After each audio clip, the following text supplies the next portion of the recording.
Hello friends, welcome to our YouTube channel your competition guide. देखिए, भारत में दो ऐसे राजा हुए हैं जिनका नाम दुनिया के सबसे महान राजाओं में लिया जाता है, अकबर और महाराणा प्रताप। कोई अकबर को महान कहता है तो कोई महाराणा प्रताप को। चलिए आज हम जानते हैं कि कौन थे दोनों में सबसे ज़्यादा महान।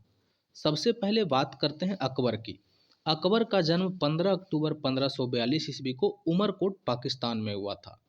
अकबर पूर्णिमा के दिन पैदा हुआ था, इसलिए इसका नाम बदरुद्दीन मोहम्मद अकबर रखा गया। पिता हुमायूं की मृत्यु के बाद महज 13 साल की उम्र में 14 फरवरी 1556 ईस्वी को पंजाब के कालनौर में अकबर का राज्याभिषेक कर दिया गया।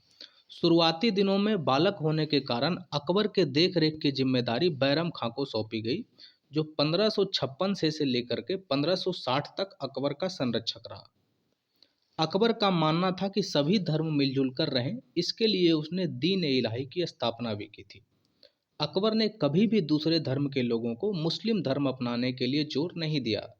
यहाँ तक आप देखिएगा कि मुगल वंश में ऐसा नियम था कि दूसरे धर्मों को भी मुस्लिम धर्म में शामिल होना होगा, लेकिन अकबर ने किसी के साथ इस तरह की जोर जबरदस्ती नहीं की।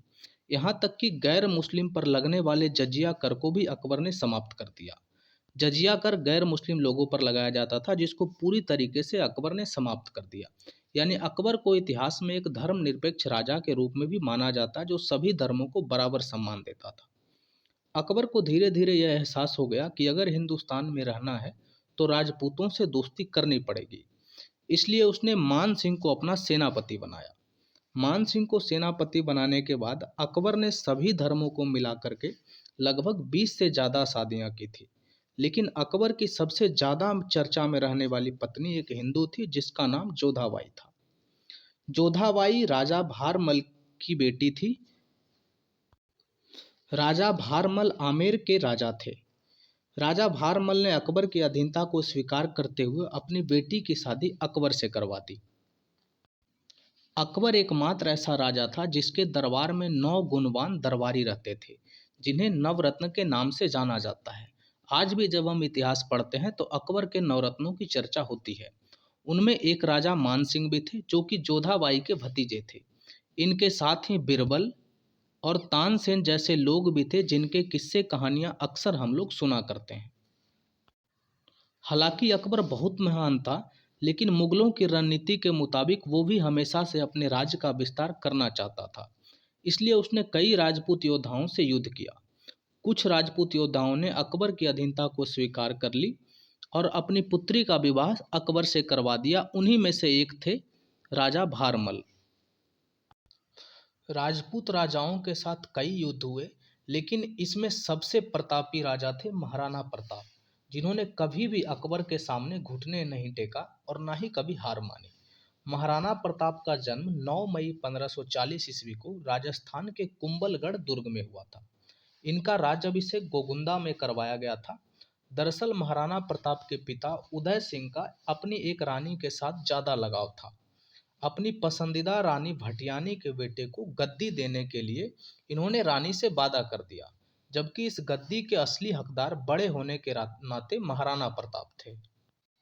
ऐसे में दोनों भाइयों के बीच बहुत मनमुटाव हो गया था और यही मनमुटाव आगे चलकर ऐतिहासिक युद्ध हल्दी घाटी की वजह बनी थी।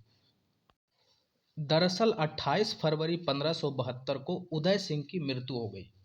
उस समय राजवंशों में यह परंपरा थी कि राजा का सबसे बड़ा बेटा सुरक्षा कारणों की दृष्टि से अपने पिता के अंतिम संस्कार में भाग नहीं लेता था। महाराणा प्रताप भी बड़े बेटे होने के नाते अंतिम संस्कार में भाग नहीं लिए, लेकिन अंतिम संस्कार से उदय सिंह का एक और बेटा गायब था, जिसका नाम था भटियानी रानी का बेटा जगमाल सिंह। ग्वालियर के राम सिंह और महाराणा प्रताप के नाना आखेराज सोनगरा को पता चला कि जगमाल महल में नहीं है और उनके अभिषेक की तैयारी चल रही है, तो दोनों राजमहल पहुंचे और जगमाल को गद्दी से हटा दिया। महाराणा प्रताप का राज्याभिषेक करवाया गया। इससे नाराज होकर जगमाल सिंह बादशाह अकबर के पास चला गया और बादशाह ने उसको उसी के जगह पर जहाजपुर का इलाका जागीर में प्रदान कर अपने पक्ष में कर लिया, क्योंकि उसको उस समय एक साथी की अत्यंत जरूरत थी। इसके साथ साथ जगमाल सिंह को सिरोही राज्य का आधा हिस्सा दान में दे दिया। वहीं अकबर पिछले कई सालों से महाराणा प्रताप को गुलाम बनाने और उनके राज को हथियाने में लगा हुआ था। मुगलों को स्वीकार नहीं करने के कारण, यानी कहने का मतलब है कि महाराणा प्रताप ने मुगलों की गुलामी नहीं स्वीकार की, इसलिए लगातार अकबर उनके पास चिट्ठियां पर चिट्ठियां पहुंचाए जा रहा था। अकबर चाहता था कि वहां बाकी राजपूत राजाओं की तरह उनके गुलाम बनकर जागीरदार के रूप में उनके लिए काम करें। अकबर हमेशा से ऐसा मानता था कि हर किसी को हम गुलाम बना लिए, बस एक ही हमारा दिले मनसा है कि किसी तरह महाराणा प्रताप को गुलाम बनाकर जागीर के रूप में काम करवाएं। लेकिन महाराणा प्रताप को गुलामी पसंद नहीं थी और वे नहीं चाहते थे कि किसी भी तरह मेवाड़ मुगलों के हाथ में लगे, क्योंकि मेवाड़ अत्यंत सुंदर शहर था। उसके साथ साथ महाराणा प्रताप अपने प्रजाओं के हित के प्रति बहुत ही सजग थे और वो किसी भी कीमत पे मेवाड़ को खोना नहीं चाहते थे। 1572 से 1576 तक 4 साल लगातार अकबर अपने दूतों को महाराणा प्रताप के पास गुलामी स्वीकार करवाने के लिए भेजता रहा। अकबर ने महाराणा प्रताप के पास जलाल खां कुरोची, कुंवर मान सिंह, भगवान दास, टोडरमाल को कई बार भेजा, लेकिन जब महाराणा प्रताप नहीं माने तो आखिरकार अकबर ने युद्ध करने की घोषणा की और इस युद्ध को इतिहास के पन्नों पर हल्दी घाटी का युद्ध के नाम से जाना जाता है। 18 जून 1576 को दोनों राजाओं के बीच भयंकर युद्ध हुआ। महाराणा प्रताप ने अकबर के 85,000 सैनिकों वाली सेना के साथ अपनी 20,000 सैनिकों के साथ युद्ध किया था।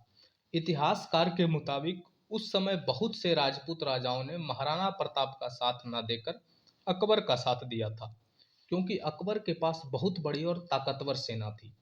भले ही इस युद्ध में महाराणा प्रताप की सेना बहुत कम थी, लेकिन फिर भी उन्होंने अकबर का डटकर सामना किया। यहाँ की महाराणा प्रताप के घोड़े ने भी उनका बहुत साथ दिया। चेतक के ताकत का अंदाजा आप सिर्फ इस बात से लगा सकते हैं कि चेतक के मुंह पर हाथी का सूंड लगाया जाता था। आप हाथी का सूंड से समझ सकते हैं, क्योंकि चेतक को हमेशा अकबर के हाथियों के बीच में लड़ना होता था, तो कहीं चेतक कंफ्यूज ना हो जाए, इसलिए चेतक के मुंह पर हाथी का सूंड लगाया जाता था, जिससे अकबर के हाथी भी इससे डरे और चेतक भी बिल्कुल आसानी से लड़ाई कर सके। जब महाराणा प्रताप के सेना के पीछे अकबर ने अपनी सेना लगाई थी तो 26 फीट बड़े नाले को चेतक एक बार में क्रॉस कर गया, जिसको अकबर की पूरी सेना पूरी जिंदगी में कभी पार नहीं कर पाई थी। यानी अकबर का जब से शासन शुरू हुआ और जब तक था, अकबर कई बार उस नाले को पार करने का कोशिश किया, लेकिन कभी भी उस नाले को पार नहीं कर पाया।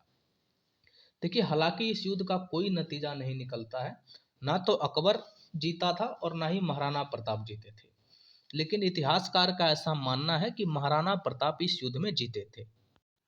देखिए, भारतीय इतिहास में बहुत सारे इतिहासकार हुए। कई इतिहासकार ऐसा मानते हैं कि इस युद्ध का कोई निर्णय नहीं हुआ था कि कौन जीता था कौन हारा था, लेकिन कई इतिहासकार का मानना है कि इस युद्ध में महाराणा प्रताप जीते थे। देखिए, हालांकि महाराणा प्रताप इस युद्ध में बुरी तरह से घायल हो गए थे। उनके चेतक के घोड़े के एक टांग में अकबर के सेनापति का एक तलवार लग गया था, जिससे हालांकि घोड़ा भी घायल हो गया था, फिर भी उसने किसी तरह से नाले को क्रॉस कर लिया था। इतना ही नहीं, कुछ समय राजा मान सिंह के जो अकबर के दरबार में जो राजा मान सिंह रहते थे, अकबर इस युद्ध से इतना घायल हुआ, अकबर को भी चोट लगी थी, तो उसने मान सिंह को अपने दरवाजे में एंट्री बंद कर दिया था, जबकि मान सिंह अकबर का खास आदमी था।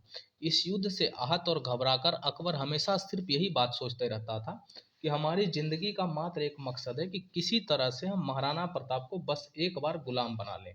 लेकिन महाराणा प्रताप ने जीते जी कभी भी अकबर की गुलामी स्वीकार नहीं की, और इसीलिए इतिहासकार हमेशा इतिहास के पन्नों में ये बताते आए हैं कि इस युद्ध में महाराणा प्रताप की जीत हुई थी, ना कि अकबर की।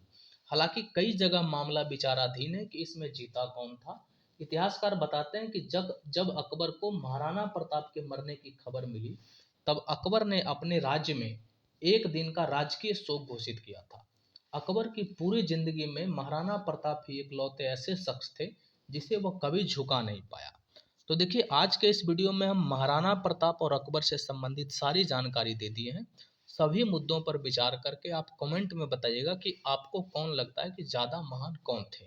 इतिहासकार अगर बता के बात पर चलें, इतिहास के हिसाब से अगर आप चलते हैं, तो इतिहासकार बताते हैं, कई इतिहासकार का मत है कि अकबर और महाराणा प्रताप के बीच हमेशा जंग चली, लेकिन इनमें से कोई नहीं जीता। लेकिन कई इतिहासकार ऐसा मानते हैं कि महाराणा प्रताप जीते। तो इस मुद्दे को हम आप पे छोड़ते हैं, आप कमेंट सेक्शन में बता दीजिएगा कि दोनों में से आपको सबसे ज़्यादा महान कौन लगे। ठीक है फ्रेंड्स, मिलते हैं नेक्स्ट वीडियो में। धन्यवाद।